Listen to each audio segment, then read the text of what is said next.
Segera ikuti kuliah subuh Pro 1 RRI Banjarmasin, kanal informasi dan inspirasi.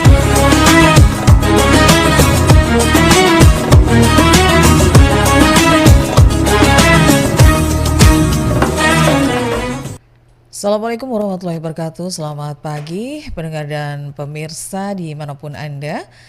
Senang sekali pada kesempatan pagi hari ini kita bisa kembali berjumpa di kuliah subuh RRI Banjarmasin dan UIN Antasari Banjarmasin di edisi hari ini Jumat 14 Juli 2023. Puji syukur kehadirat Allah Subhanahu wa Ta'ala atas limpahan rahmat dan hidayahnya kepada kita semua, dan tentu tidak lupa salawat serta salam kita haturkan kepada junjungan kita Nabi besar Muhammad sallallahu alaihi wasallam, kepada keluarga, sahabat dan pengikut beliau hingga akhir zaman. Alhamdulillah di kesempatan pagi hari ini saya Rinda Rianti bersama narasumber kita yang sudah hadir di studio. Ada Ustazah Dr. Hajah Mariani SHMAG. Assalamualaikum. Waalaikumsalam warahmatullahi wabarakatuh. Ya, mudah-mudahan kabarnya baik ya. Alhamdulillah Ibu. Semoga juga Anda pendengar dan pemirsa dimanapun berada dalam kondisi yang sama dengan kita pagi hari ini ya. Baik, kita akan mengetengahkan topik tentang memaknai bulan Muharram di era globalisasi. Jangan lupa untuk Anda yang nanti ingin bergabung boleh di 0811 5111410 dan di 0511 3251562 atau juga lewat WhatsApp di nomor yang sama ya. Baik, kita akan dengarkan terlebih dahulu untuk pengantar sekilas ya, pengantar topik kita pagi hari ini tentang memaknai bulan Muharram di era globalisasi. Silakan Ibu. Assalamualaikum warahmatullahi wabarakatuh. Waalaikumsalam warahmatullahi wabarakatuh. Alhamdulillahirabbil alamin. Assalatu wassalamu ala asrafil anbiya'i wal mursalin Sayyidina Muhammad wa ala alihi wa sahbihi ajma'in. Amma ba'du. Puji syukur kita panjatkan kehadirat Allah Subhanahu wa Ta'ala karena sampai hari ini Allah kita berkenan untuk meminjami kita umur dulu ya. Karena dengan rahmat dan hidayahnya juga lah kita bisa saling menyapa di pagi yang penuh dengan berkah ini. Salam dan salam kita sampaikan untuk junjungan kita Rasulullah Sallallahu Alaihi Wasallam beserta keluarga, sahabat dan pengikut beliau hingga akhir zaman. Para pemirsa Radio Republik Indonesia yang dirahmati Allah, dan mudah-mudahan selalu sehat, sejahtera, ceria, bahagia dunia akhirat ya. Dan di pagi yang penuh rahmat ini kita berbagi cerita, berbagi pengetahuan, pengalaman dan wawasan tentu saja ya. Jadi istilahnya tuh sharing informasi lah. Dan mudah-mudahan dengan adanya sharing informasi ini kita sama-sama bisa bertambah pengetahuan, pengalaman dan wawasan kita untuk meningkatkan keimanan dan ketakwaan kita kepada Allah Subhanahu wa Ta'ala. Para pemirsa Radio Republik Indonesia yang dirahmati Allah, sebentar lagi tahun baru Islam ini, mudah-mudahan ya kita panjang umur, ini akan ada di hadapan kita insya Allah itu tanggal 19 Juli di bulan Masehi ya, hari Rabu ini. Nah ini kita saat ini menghadapi fase-fase yang sangat sulit ya. Jadi ulun kira semua kita ini merasakan hal-hal yang luar biasa, yang penuh dengan tantangan, halangan, tetapi semuanya itu adalah ujian untuk menguatkan hati kita bersama. Nah, tantangan yang dihadapi di era milenial ini yang paling dahsyat menurut saya ya, ini ada kehambaan spiritual. Dan ini dirasakan oleh hampir berbagai pihak. Bagaimana nuansa spiritual kita ini terasa sekali kering. Nah, ini banyak faktor yang menyebabkan terjadinya kondisi seperti ini. Salah satunya adalah kita berhadapan pada fase zaman di mana sudah kita fase ini nih, zaman milenial nih, zaman internet, zaman media sosial ya sudah semakin canggih. Dan ini sangat dikhawatirkan kalau malah kita nanti akan bertuhan kepada media sosial ya, karena ini saking canggihnya. Nah, Said Hussein Nasar ini mengatakan bahwa salah satu cirinya itu adalah nestapa masyarakat modern katanya. Jadi salah satunya itu kehampaan spiritual itu pada saat kita berhadapan dengan masyarakat modern. Ada perubahan yang cukup berpengaruh ketika dari zaman ke zaman itu terjadi sebuah perubahan. Nah ini menurut beliau kita selaku umat Islam terutama ini harus mampu untuk membendung dampak negatif yang dihasilkan dari proses modern ini. Memang modern ini ada positifnya, ada juga negatifnya ya. Jadi kita selaku umat Islam ini harus bertahan dan mengupayakan untuk terus kuat dalam menghadapi fase-fase ini, karena kecanggihan teknologi ini akan bisa meninggalkan keyakinan kita ya kalau kita lemah dalam memaknai dan memahami bagaimana kita menyikapi di era globalisasi ini. Nah, jadi untuk menghadapi tantangan globalisasi kita melihat salah satu upayanya ini dengan melihat kembali ke belakang ya, sejarah bagaimana Rasulullah Shallallahu Alaihi Wasallam melakukan sebuah terobosan untuk mengantisipasi dan menyelesaikan masalah yang saat itu dihadapi dengan diminta oleh Allah untuk berhijrah. Nah ini salah satu alternatif untuk melahirkan generasi yang mampu membangun dan mengembangkan peradaban Islam yang cemerlang. Nah salah satunya tadi dengan berhijrah ya. Nah kalau di era modern kita sekarang ini, kita bagaimana untuk meningkatkan dengan mengupayakan pendidikan di dalam keluarga. Nah itu hijrah juga. Hijrah dalam arti ketika kita tidak tertarik untuk meningkatkan, menambah pendidikan, wawasan, maka kita harus berhijrah untuk bisa tertarik pada meningkatkan kualitas kapasitas kita baik dalam keluarga, lingkungan masyarakat, dan ini juga akan berdampak pada bangsa dan negara kita. Nah, jadi ini pendidikan juga salah satu solusi untuk melahirkan generasi pembaharu ya, yang menjadi uswatun hasanah dan diharapkan mampu untuk berkarakter Islami di tengah hampanya spiritual saat ini ya. Dan ini juga tidak cukup hanya kita memahami ilmu agama. Jadi ilmu-ilmu yang lain multidisipliner lah, ini paling tidak kita mengenal juga, mengetahui juga ya, sehingga ada keintegrasi, ada penyatuan di antara ilmu agama dan multidisiplin yang lain. Jadi bagaimana memahamkan multidisiplin yang lain di situ terinspirasi dari pemahaman kita di agama. Intinya itu agama menginspirasi dari ilmu-ilmu yang lain ya. Nah, para pemirsa yang dirahmati Allah, ini dengan penguasaan disipliner keilmuan itu diharapkan ini akan menjadi bekal untuk menjadi aktor anak-anak kita ke depan ini dalam mewujudkan pengembangan peradaban, ilmu pengetahuan dan teknologi modern serta mampu bersaing secara kualitas. Jadi kita berharap warga negara Indonesia tidak saja secara spiritual dia sudah mampu untuk memiliki, kemudian juga dia memiliki ilmu-ilmu disiplin yang lain, sehingga anak-anak kita ke depan ini akan mampu untuk bersaing dengan negara lain ya. Dan kita juga bersyukur ini negara Indonesia, terutama juga ini warga Kalimantan Selatan, ini sudah banyak anak-anak kita untuk mampu bersaing dan sejajar dengan negara-negara lain. Alhamdulillah kita terus meningkatkan kualitas dan kapasitas ini, sehingga akan banyak generasi-generasi ke depan itu yang memiliki karakter yang islami dan mampu juga memiliki keilmuan disiplin ilmu yang lain dan mampu untuk bersaing dengan negara-negara yang lain. Nah, meneladani nilai-nilai kebaikan dari perjalanan hijrah di era globalisasi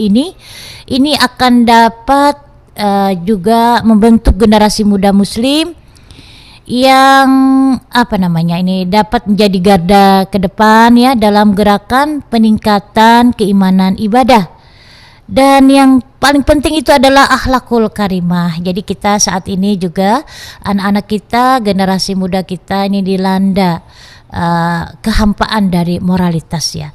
Ya ini memang kita sama-sama ini harus berjuang bersama. Tidak bisa hanya keluarga, tidak bisa hanya pemerintah, tetapi keluarga, masyarakat dan pemerintah ini harus bersatu padu untuk menyelesaikan persoalan-persoalan yang terkait dengan negara kita, terutama yang terkait dengan perbaikan akhlakul karimah. Nah, hijrah dengan misi penerapan akhlakul karimah ini diyakini dapat mengantisipasi dan mengatasi kemerosotan moral dengan pendekatan prioritas ya, baik yang bersifat preventif maupun yang kuratif ya. Jadi baik yang bersifat pencegahan maupun yang bersifat pengobatan ya, kuratif pengobatan ya. Jadi dikatakan demikian karena nilai-nilai yang terkandung dalam spirit berhijrah ini mampu menyatukan pendekatan psikologis, spiritual sehingga dapat menyembuhkan kegoncangan jiwa ya. Baik yang ada di generasi muda kita yang selama ini diyakini sebagai salah satu penyebab terjadinya dedikasi akhlak. Nah, jadi hijrah ini salah satu solusi. Berkenaan dengan hal tersebut, ini ada pendapat yang mengemukakan bahwa penyebab umum terjadinya dedikasi moral di era milenial ini atau era globalisasi ini disebabkan karena kehidupan manusia berada di bawah bayang-bayang kemewahan ya, dan nilai sangat minim ini pengamalan nilai-nilai agama. Nah, kalau menurut Yusuf Al-Qaradawi ini kata beliau bahwa fenomena yang paling menonjol dan paling mencemaskan dari pengaruh peradaban masa kini adalah lepasnya ikatan moral yang diajarkan setiap agama manapun. Nah, kehidupan manusia yang telah dijiwai materialisme dan pragmatisme ini tidak mungkin, sulit ya untuk berbuah akhlakul karimah serta dapat memperkokoh sendi kehidupan sosial. Ini menurut Al-Qaradawi ya.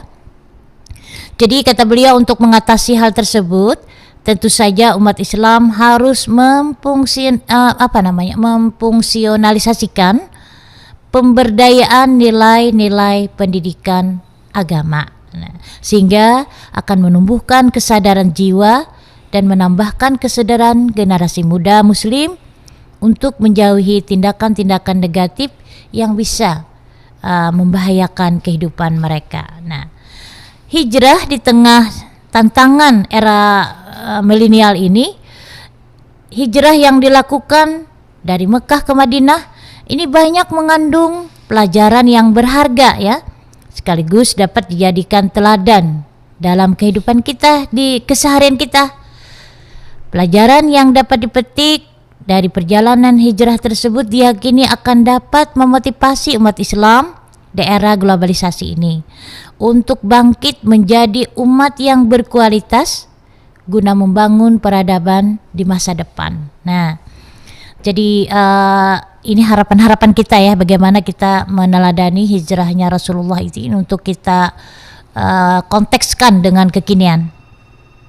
Makna hijrah ya, makna hijrah yang dapat dikedepankan untuk menjawab tantangan globalisasi dewasa ini adalah bisa kita katakan sebagai berikut, di mana hijrah itu dapat bermakna memperkuat hubungan kedekatan kita kepada Allah melebihi hubungan di atas segala-galanya.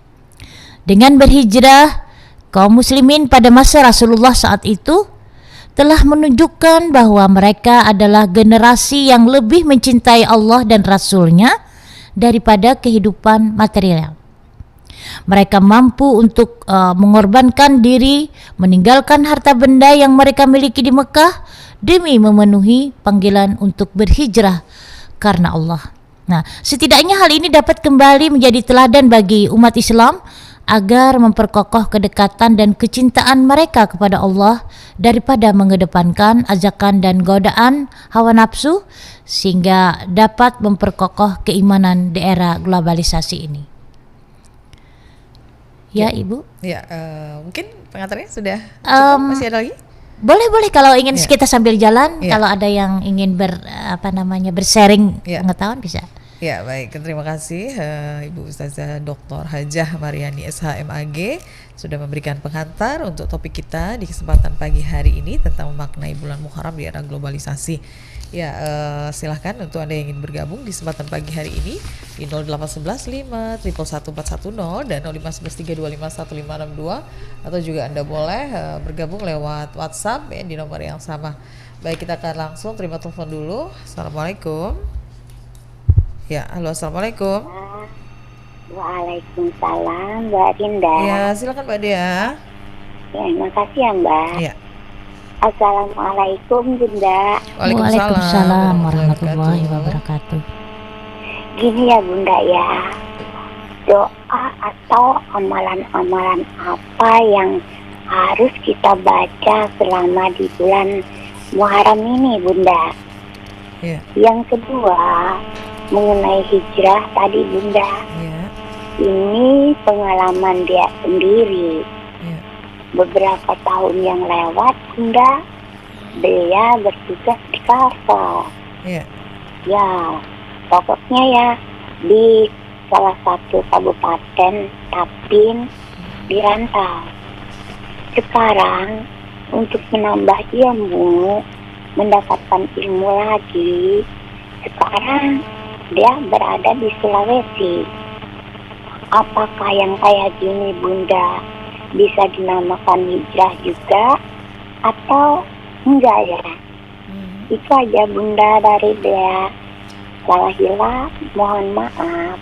Mbak Rinda, terima kasih. ya, sama-sama. Assalamualaikum. Waalaikumsalam warahmatullahi wabarakatuh. Terima kasih Mbak Dea. Untuk penelpon berikutnya, assalamualaikum. Halo.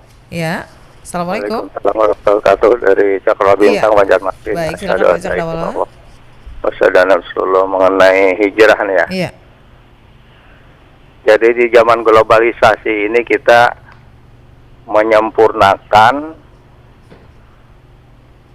teori dan pelaksanaan daripada Islam yang kita ketahui gitu. Jadi di dunia ini pengembangan ilmu keislaman itu tentu saja didukung oleh negara-negara Islam. Sekarang ini kita tidak memungkiri bahwa negara Islam yang kecil dan kuat itu negara Islam Iran, Republik Islam Iran ya. Walaupun di selatan ini ada negara Indonesia, negara Sunni. Jadi pengembangan mazhab ini penting untuk dipadukan atau diramaikan karena wilayahnya mungkin berbeda dalam kebudayaan. ya, Itu nggak mungkin diceraikan. Kalau diceraikan bisa dimanfaatkan oleh kelompok-kelompok liberal atau komunis. Jadi di dalam hal ini Nabi pernah bersabda bahwa akan ditinggalkan dua hal yang tidak tersesat. Pertama, Al-Quran dan Sunnah Rasul, itu yang pertama. Yang kedua, Al-Quran dan ahli bait atau keturunan Nabi. Dua-duanya ini benar, jangan disalah-salahkan. Karena, halo, ya, ya, jadi negara Turki mungkin dapat dikatakan Sunni, artinya pemilihan pemimpin, ya kan. Namun yang dikembangkan oleh Iran adalah ahli sunnah, ahli bait, kepemimpinan dari keturunan Rasulullah. Karena yang nama Ismailiyat itu adalah Nabi Ibrahim dari Muhammad, kemudian dari Muhammad ke Imam Mahdi. Jadi dari Nabi Muhammad ke Imam Mahdi itu terus ditelusuri, dan itu makanya Allahumma sholli ala Muhammad wa ali Muhammad kama shallaita ala Ibrahim. Jadi itu memang dasarnya dari sana. Jadi kalau kita mengembangkan sebuah negara atau ilmu pengetahuan tanpa ahli bait, karena ahli bait ini dijaga ya. Karena tidak mungkin nabi atau imam setelah nabi itu dipilih. Itu tidak bisa dipilih. Nabi nggak bisa dipilih. Maksudnya dipilih manusia. Kita memilih nabi nggak bisa gitu. Kita memilih imam juga nggak bisa. Jadi itu terjadi secara alami atau dipilih Allah. Oleh karena itu, dalam hal mengembangkan Islam atau negara Islam tanpa imam, tanpa melibatkan ahli bait, itu bisa hancur negara Spanyol, negara Turki. Nah, sementara Iran ini mengembalikan Republik Islam Iran justru bertentangan atau mengantisipasi negara Turki tersebut dengan mengembalikan sistem imamah, sistem kepemimpinan. Jadi Indonesia ini kalau belum bisa menciptakan sistem kepemimpinan, artinya itu sudah ajaran Islam, cuma selama ini kurang didalami. Itu Indonesia bisa hancur juga karena negara Turki pernah hancur, negara Irak pernah hancur. Pendalamannya adalah selama ini kurang terkorelasi dengan ahli bait gitu. Jadi itu penting. Jadi dipadukan aja, bukan menyalahkan ya. Itu tidak saling menyalahkan, cuma mungkin kita mengambil posisi mazhab, artinya bagian-bagian yang kita tekuni.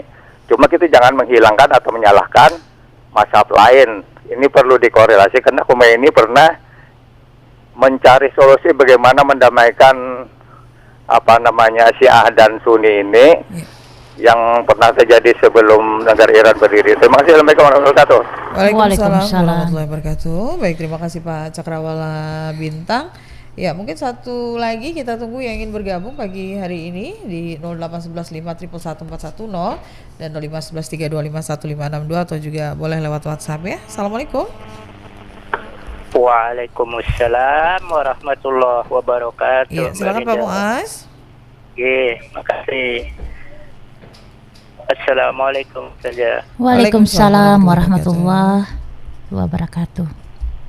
Mohon izin, mungkin untuk sebagai pengetahuan aja saja yang bisa dipegangi karena ini sifatnya universal. Di sini salah satu daripada sikap daripada seorang pendidik Muslim di sana antara lain dinyatakan bahwa hendaklah memenuhi kepada, ini alamatnya kepada guru An-Nasid nih, atau lagu-lagu Islam yang tanpa musik. Hendaklah memenuhi hati siswanya dengan keimanan kepada Allah dan semangat untuk beramal di jalan Allah. Tetap konsisten, konsekuen dengan Al-Quran dan hadis. Suruhlah mereka menghafal An-Nasid Islamiyah dan ikut serta melantunkannya. Hal ini sebagai pengganti syair-syair dan lagu-lagu jahiliyah seperti lagu yang menggambarkan kepenatikan golongan, bangsa dan sebagainya. Nah, itu aja saja, mohon pencerahan. Terima kasih. Assalamualaikum warahmatullahi wabarakatuh. Waalaikumsalam warahmatullahi wabarakatuh. Baik, terima kasih Pak Muaz, kemudian Pak Cakrawala Bintang dan Dr. Dea yang sudah bergabung di kesempatan pagi hari ini. Untuk yang lain mohon bersabar, kita akan jawab dulu 3 penelpon kita. Silakan Ibu. Terima kasih ini atas sharing ilmunya ya. Ini Bu Dea. Oh, Bu Dea sekarang sudah di Sumatera kah? Di Sulawesi. Di Sulawesi ya. Jadi sebelumnya di Kalimantan Selatan. Oke. Bu Dea, amalan di tahun baru Hijriah. Jadi tahun baru Muharram ini salah satu bulan yang juga dimuliakan Allah dari 3 bulan yang lain, kan 4 bulan. Nah, dalam setahun itu ada bulan-bulan yang dimuliakan Allah, salah satunya adalah Muharram ya. Nah, amalan ini kalau menurut Abu Hurairah radhiyallahu, bukan menurut Abu Hurairah, hadis yang disampaikan oleh Abu Hurairah radhiyallahu an, Rasulullah menyampaikan bahwa sebaik-baik puasa setelah puasa Ramadan, kata Rasulullah, adalah bulan Allah yang bernama Muharram. Jadi di bulan Muharram ini sangat baik Bu Dea untuk berpuasa. Di samping juga ada kan puasa Senin Kamis, ada puasa Nabi Daud. Nah, ada puasa-puasa sunat yang lain untuk melengkapi kedekatan kita ya. Jadi kita puasa ini sebetulnya untuk kita, bagaimana kita membersihkan hati kita dan mendekatkan supaya lebih dekat kita dengan Allah. Jadi di bulan Muharram ini sangat baik Bu Dea, dianjurkan banget untuk puasa ya. Nah juga ini di samping itu Nabi juga berpesan bahwa ada nanti pada hari Asyura, kan habis Muharram Safar ya. Nah ini juga berpuasa juga dianjurkan. Nah berpuasalah pada hari Asyura kata Rasulullah, dan selisihnya orang-orang Yahudi, berpuasalah sebelumnya atau berpuasalah setelah 1 hari. Ini hadis yang diriwayatkan oleh Ahmad dan hadis riwayat Al-Baihaqi. Nah jadi fadilah melaksanakan puasa Asyura ini adalah menggugurkan dosa selama setahun yang lalu, setahun. Nah jadi mengenai puasa 9 Muharram ini dilakukan sehari sebelum puasa Asyura. Nah jadi hukumnya pun sunnah. Dari Ibnu Abbas radhiyallahu an, dia berkata bahwa Rasulullah sallallahu alaihi wasallam bersabda, apabila usiaku sampai tahun depan, kata beliau, maka aku akan berpuasa pada hari ke-9. Ini hadis riwayat Muslim. Nah, terus juga banyaki bersedekah. Jadi di bulan Muharram ini sangat dianjurkan juga untuk bersedekah. Bukan berarti kita tidak dianjurkan pada bulan-bulan yang lain, tapi di bulan di bulan Muharram ini akan jauh lebih bagus untuk ditambah lah sedekahnya. Nah, itu di antara amalan-amalan yang baik untuk dilakukan di bulan Muharram ini, Bu Dea. Ini Bu Dea terkait dengan hijrahnya Bu Dea ini. Hijrah ini kan kita berpindah dari sesuatu yang diyakini akan mengganggu urusan kita dengan Allah, Rasul, urusan dengan keluarga dan sekitarnya, kemudian kita berhijrah untuk perbaikan dari semua itu, hijrah juga. Nah ketika Bu Dea pindah ke Sulawesi dan itu ternyata memperbaiki dari hal-hal yang sebelumnya, nah ini juga disebut hijrah ya, ini menurut kita Bu Dea ya.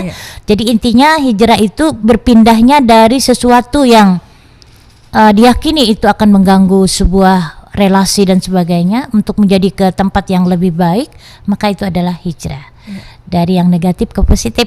Nah, dari kita yang tidak menyayangi jadi menyayangi, dari kita yang tidak dekat dengan Allah dan Rasulnya kita lebih mendekat, dari kita yang berpecah belah menjadi bersatu ya, gitu ya Bu Dea ya. Nah, kemudian ini Bapak Cakrawala Bintang. Ya Bapak, sehat Bapak? Iya. Halo Bapak. Ya, sudah berlalu beliau. Oke. Mungkin ini hanya menyampaikan ilmunya ya, wawasannya ya terkait dengan masalah kepemimpinan Iran ya, Sunni ya, ini memang terkait dengan politik kenegaraan ya. Jadi ini masing-masing tiap negara memiliki strategi dan politiknya masing-masing dalam memilih kepemimpinan. Dan memang kalau terkait dengan kepemimpinan ini, terkait dengan sebuah negara dalam konsep Islam itu tidak disampaikan apakah harus negara itu republik, apakah harus negara itu kerajaan, apakah negara itu ya harus seperti apa. Tidak ada konsep-konsep yang ada, itu hanya bagaimana memilih seorang pemimpin itu, pemimpin yang mampu untuk pertama dulu bertakwa kepada Allah lah. Jadi karena ini akan menjadi sebagai sumber inspirasi bagi semuanya. Ketika seseorang itu memiliki ketakwaan kepada Allah, maka dia akan mampu untuk mengayomi siapapun yang dipimpinnya ya.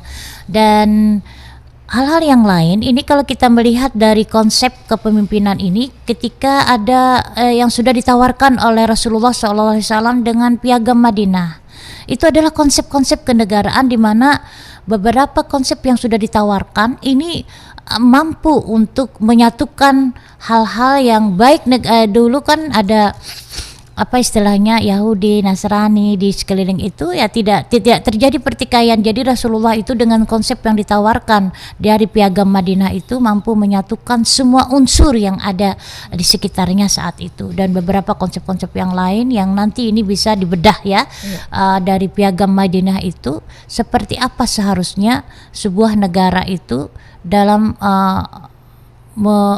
mengarah dalam sebuah kepemimpinan. Jadi dalam Islam itu sangat fleksibel. Ada hanya tidak harus begini tidak, tetapi hanya beberapa poin-poin penting yang ditawarkan, dan ini mampu untuk mewakili semua negara. Dan ketika konsep-konsep yang ditawarkan oleh Islam itu yang diaplikasikan oleh Rasulullah lewat Piagam Madinah, ini ketika kita terapkan, sebetulnya negara kita Indonesia ini banyak itu mengambil dari Piagam Madinah. Hanya saja tidak diformalkan, tetapi secara substantifnya ini Piagam Madinah yang menginspirasi dari konsep-konsep yang ada di Undang-Undang 45 itu. Itu sudah nampak sekali terlihat konsep-konsep Islami di sana ya. Hanya saja tidak secara formal tapi secara substantif. Nah, Pak Muas, ini sikap pendidik muslim ya memang kita ini semuanya kan pemimpin nih, dan nanti bertanggung jawab terhadap kepemimpinan, termasuk juga memimpin diri sendiri dan juga memimpin keluarga kita, ayah, suami terhadap istri dan anaknya, bagaimana mengayomi, mendidik istri dan anaknya sehingga menjadi keluarga yang harmonis, sakinah, mawaddah warahmah. Seorang ibu juga bagaimana memimpin dirinya dan mengayomi keluarganya, dan dia juga mampu untuk berperan tidak saja sebagai istri, ibu, dia juga berperan untuk bagian dari masyarakat, lingkungan, negara, dan bangsa. Masing-masing kita ini nanti akan bertanggung jawab terhadap Tuhan kita. Tetapi di dalam keluarga ini bagaimana melakukan sebuah terobosan keluarga yang sakinah itu seperti apa? Ya konsepnya ya agama. Jadi agama ini ternyata yang mampu menginspirasi dari semua hal yang terjadi. Hanya saja pemahaman terhadap agama itulah yang perlu mungkin kita terus menambah pengetahuan-pengetahuan, karena pemahaman ini juga akan mampu mencerai-beraikan dalam keluarga kita ketika terjadi pemahaman yang berbeda dalam konsep yang sama. Nah, jadi mungkin bagaimana kita menyatukan arah dulu di dalam keluarga kita ini mau dibawa kemana? Kalau keluarga kita ini mau dibawa untuk menjadi keluarga sakinah, mawaddah warahmah, maka satukan arah dulu. Dan di sini nanti kita sama-sama untuk mempelajari ajaran agama seperti apa yang tepat untuk keluarga kita dalam hal pendidikan, karena tiap keluarga itu berbeda-beda juga, karena sesuai dengan karakter. Sama juga kita dengan anak-anak, sama dalam satu rahim ibu keluar pada rahim yang sama, tetapi dalam hal karakter itu akan terjadi perbedaan. Maka ketika kita melakukan pendidikan tidak mesti harus sama. Nah, oleh karena itu sesuaikan dengan keadaan. Anak-anak kita itu semuanya anak-anak yang hebat.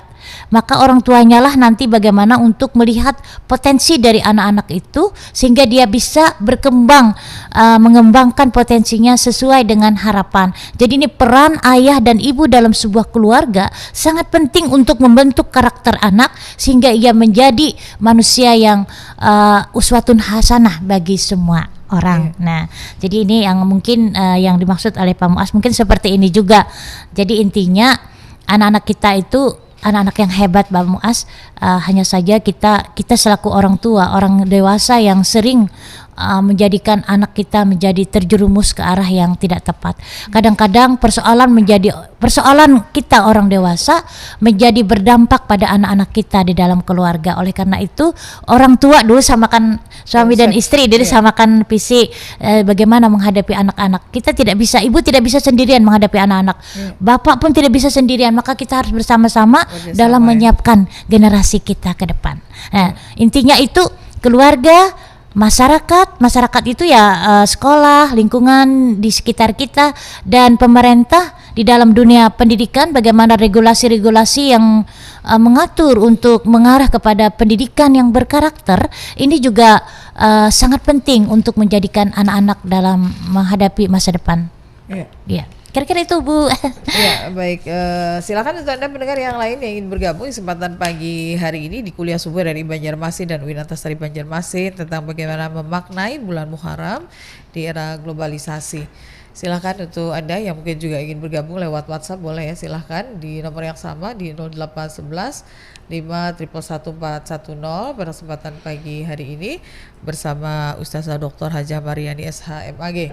Ini baik, sudah ada dari Ibu Nur Laili di Rantau. Assalamualaikum warahmatullahi wabarakatuh. Saya Ibu Nurlaili di Rantau ingin bertanya kepada narasumber, apa perbedaan makna kata akhlakul karimah dengan makna kata akhlak? Nah, kemudian bagaimana cara agar kita selalu terhindar dari godaan setan dan juga nafsu kita? Itu saja, terima kasih. Wassalamualaikum warahmatullahi wabarakatuh. Waalaikumsalam warahmatullahi wabarakatuh. Baik, terima kasih banyak untuk Ibu Nurlaini yang ada di Rantau pagi hari ini sudah bergabung untuk bertanya di acara kita Kuliah Subuh dari Banjarmasin dan UIN Antasari Banjarmasin. Baik, sambil menunggu telepon yang lain, mungkin bisa langsung ditanggapi apa yang disampaikan oleh Ibu Nurlaini. Ibu, silakan. Ya, Ibu Nurlaili, apa kabar? Akhlakul karimah itu adalah akhlak yang baik dan terpuji. Jadi suatu aturan ya atau perilaku yang mengatur hubungan antar sesama manusia dengan Tuhan dan alam semesta ya. Nah, tapi kalau misalnya akhlak itu semacam perilaku. Jadi sikap, misalnya contohnya itu sikap rela berkorban, jujur, sopan, tawakal, adil, sabar. Nah ini itu akhlak, perilaku. Kalau akhlakul karimah itu semacam aturannya. Seperti itu Ibu Nurlaili. Iya, sudah jelas ya tuh Ibu Nurlaili yang ada di Rantau. Yang lain boleh silahkan, kita tunggu lagi yang ingin bergabung. 08115 111 410 dan 05113251562. Ya, seperti Ibu bilang tadi, ada pendidikan akhlak ini adalah satu hal yang penting ya di era sekarang ini. Karena kalau kita lihat faktanya memang banyak mereka yang krisis akhlak ya, anak-anak kita. Betul Ibu ya. Nah ini tentu saja patut perhatian dari kita, terutama dari keluarga terkecil, di keluarga kita dulu mungkin ya Bu, untuk memberikan pendidikan agama, akhlak ini. Dan mungkin juga contoh dari orang tua yang terpenting terlebih dahulu. Mungkin itu yang bisa dilakukan Ibu ya. Iya. Ada hal lain ya? Sampai kita tunggu penelpon ya, jadi kita saat ini sama-sama mengetahui kondisi negara kita yang di era global semuanya bisa masuk ya. Dan yang paling ini masalah gadget Ibu kemudian juga media sosial ini sangat luar biasa mempengaruhi pemikiran anak-anak kita. Mereka hanya satu pencet saja sudah bisa melihat kemana-mana dan ini kita tidak bisa mengatur karena masing-masing kan memiliki kayaknya nih ada terputus, masih bisa dicoba lagi sambil kita tunggu. Oleh karena itu mungkin ini juga tidak bisa kita sendirian, pemerintahannya harus hadir untuk mengantisipasi dan mengawas bagaimana mengendalikan dan mengontrol anak-anak kita itu sehingga tidak terjebak di dalam media sosial. Betul. Dan ini banyak kebablasan Ibu. Baik, kita coba terima telepon dulu. Assalamualaikum. Ya, assalamualaikum. Waalaikumsalam warahmatullahi wabarakatuh. Mohon izin Barinda. Iya, Pak Muaz, silakan Pak Muaz.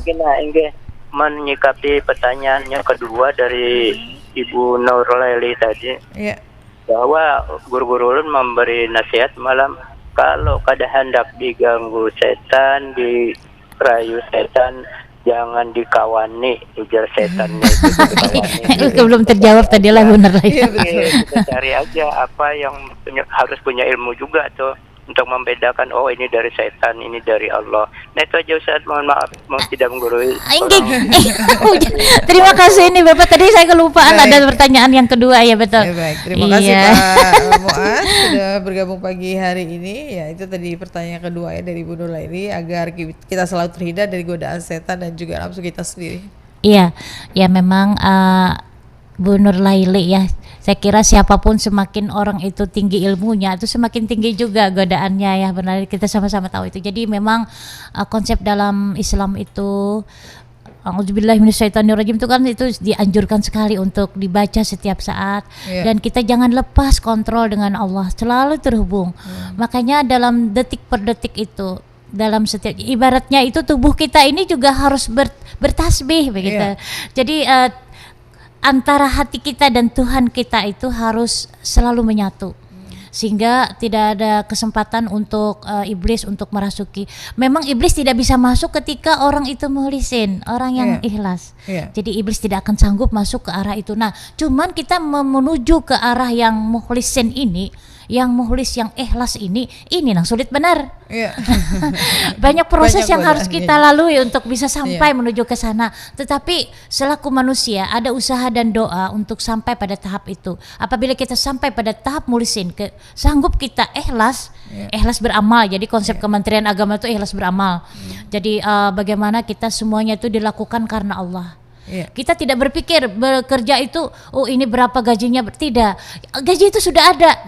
Rezeki kita itu sudah tertulis di lauh bagaimana mahfuz. kita melakukan itu dan menjemput rezeki kita dengan betul, cara yang bagaimana, jadi kita bagaimana menjemput dengan keikhlasan kita, dan Allah tentu akan merespon terhadap gerakan-gerakan yang kita lakukan. Jadi menjauhi iblis itu bagaimana kita bisa ikhlas itu.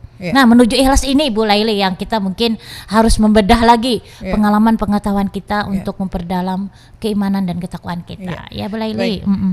Selanjutnya ini dari Pak Ahmad Uya. Assalamualaikum warahmatullahi wabarakatuh. Bulan Muharram, bulan orang Islam, tapi kenapa orang Islam jarang sekali memeriahkan daripada tahun baru Masehi? Minta pencerahannya Ibu Ustazah katanya. Dari Pak Ahmad Uya, silakan langsung dijawab. Iya, Pak Ahmad. Kita tinggal sedikit. Oke, Pak Ahmad, terima kasih. Inilah persoalan kita umat Islam. Kenapa kita terjebak dengan keadaan? Padahal kita memiliki bulan, bukan hanya masalah kan tahun baru ini luar biasa, ketika tahun baru Masehi ini luar biasa disambut. Dan ini bagaimana kita umat Islam dalam menyikapi sehingga minimal berimbang. Paling tidak ketika tahun baru kita juga memeriahkan dengan banyak-banyak bersedekah, banyak-banyak juga kita melakukan amalan-amalan yang dianjurkan oleh Allah dan Rasulullah. Dan bagaimana kita menghidupkan suasana Muharram ini dalam suasana yang penuh dengan ketakwaan kepada Allah. Nah, ini Pak Ahmad betul ini. Jadi bagaimana umat Islam selaku sama ini juga dengan kalender juga. Kan kita memiliki kalender Masehi. Nah, tapi kita kenapa kita lebih mengarah kepada kalender Masehi ketimbang kalender Hijriah. Nah, ini juga umat Islam harus sama-sama menyadari dengan konteks seperti ini, kita sudah terjebak dengan keadaan yang seharusnya kita harus bangkit. Ya, Pak Ahmad. Iya, Pak Ahmad. Baik, kita sudah berada di penghujung waktu. Mungkin cukup untuk penelpon ataupun Anda yang sudah bergabung di WhatsApp. Mungkin kita tiba pada kesimpulan dari apa yang sudah kita perbincangkan pagi hari ini tentang memaknai bulan Muharram di era globalisasi. Silakan. Iya, baik Ibu Rinda. Saya pikir kita dalam memaknai Hijriah ini, bagaimana kita untuk segera bangkit dari keterpurukan kita untuk meninggalkan hal-hal yang terlarang, hal-hal yang akan mengganggu kehidupan keluarga, masyarakat dan negara kita, untuk mengarah kepada hal-hal yang berhijrah lah, untuk ke arah yang kebaikan, memperbaiki diri kita, keluarga kita, lingkungan kita untuk menjadi lebih baik. Kita semua sekarang harus berhijrah, berpindah dari yang keterpurukan menjadi kebaikan, dari yang negatif ke positif, dari yang tidak baik jadi baik. Nah, ini mungkin insya Allah mudah-mudahan dengan harapan momen hijrah ini akan mampu menjadi sebuah inspirasi bagi kita dan khususnya umat Islam untuk segera melakukan terobosan-terobosan, untuk segera memotivasi diri, untuk segera melakukan perubahan dari hal yang tidak baik menjadi yang baik. Itu Bu Rinda. Baik, mudah-mudahan kita bisa memanfaatkan sisa umur kita betul ini banget, dengan betul, hal yang baik, dengan yang manfaat, dengan berhijrah tadi, betul untuk menjadi manusia yang lebih baik lagi. Baik, terima kasih banyak Ustazah Dr. Hajah Mariani SH MAG pada kesempatan pagi hari ini sudah memberikan pencerahan buat kita semua tentang memaknai bulan Muharram di era globalisasi. Terima kasih juga buat Anda pendengar dan pemirsa yang sudah bersama kita di kuliah subuh RRI Banjarmasin dan UIN Antasari Banjarmasin. Saya Rinda Rianti, selamat pagi. Wassalamualaikum warahmatullahi wabarakatuh. Waalaikumsalam warahmatullahi wabarakatuh.